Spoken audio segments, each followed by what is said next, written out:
Quelle est la situation économique réelle de la compagnie Énergie électrique du Togo? C'est, à ce jour, bien malin qui pourra répondre à cette question. Ce dont les consommateurs sont certains, ce sont les coupures sauvages et intempestives auxquelles ils sont soumis. Or cette société ne devrait pas avoir de dette si l'orthodoxie financière était de règle, surtout envers certaines entreprises qui sont qualifiées de gros consommateurs. Publicité locale.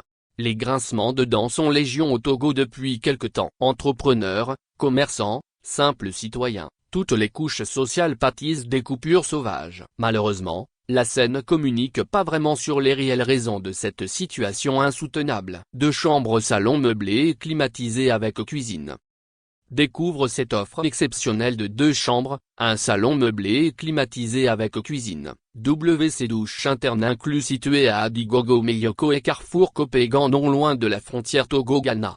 Savoir plus, contactez-nous, voir les images. Fermée publicité. La Commission de régulation de l'électricité au Nigeria, NER, a affirmé qu'ensemble avec le Bénin et le Niger, le Togo cumule une dette de 17,8 millions de dollars, soit un peu plus de 10 milliards CFA. En mai 2025, republicoftogo.com, un site proche du gouvernement, renseigne qu'il n'y a pas eu de révision des tarifs qui sont restés figés à 102 CFA/kWh depuis 2011, alors que le coût moyen de production a grimpé à 145 CFA/kWh en 2024. Cependant, le rapport de l'Autorité de régulation du secteur de l'électricité, ARS, a affirmé dans son rapport 2023 que le tarif d'achat du kWh est de 119,50 CFA.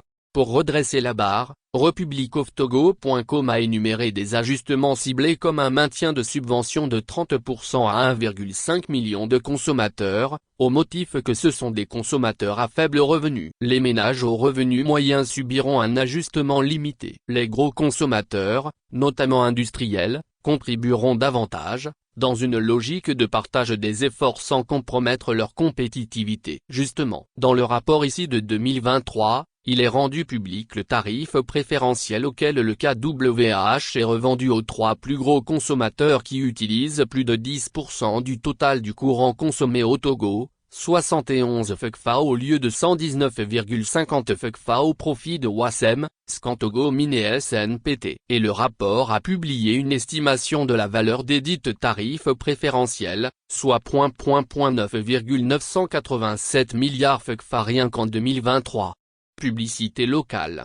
En considérant les années depuis lesquelles ces 3 sociétés bénéficient des dites tarifs préférentiels d'une part, et le silence des autorités sur cette pratique, on comprend que la fin de l'endettement bizarre de la scène n'est pas pour demain. Corrélativement, il devient aisé d'estimer le manque à gagner du fait de ces 3 sociétés. De 2020 à 2025, l'État a débloqué plus de 56 milliards CFA pour soutenir l'approvisionnement et couvrir partiellement les dettes de la compagnie. Un financement supplémentaire de 40 milliards CFA a également été facilité par une garantie d'État auprès de la BAD, écrit encore le site gouvernemental. Mais jamais les consommateurs n'ont eu droit à la publication de rapports d'audit de gestion sur cette société, histoire de prendre à témoin le citoyen.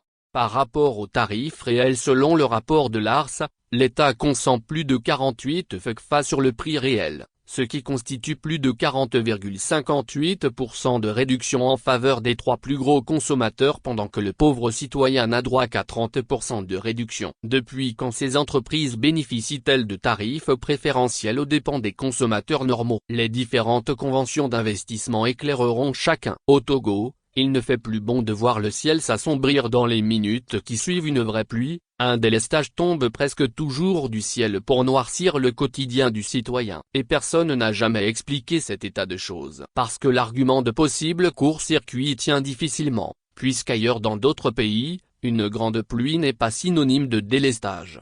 Sont-ce les dettes qui plombent la livraison continue du courant, ou bien des pannes à n'en plus finir, ou encore la capacité insuffisante des installations togolaises? Seul un rapport de gestion pourra situer chacun.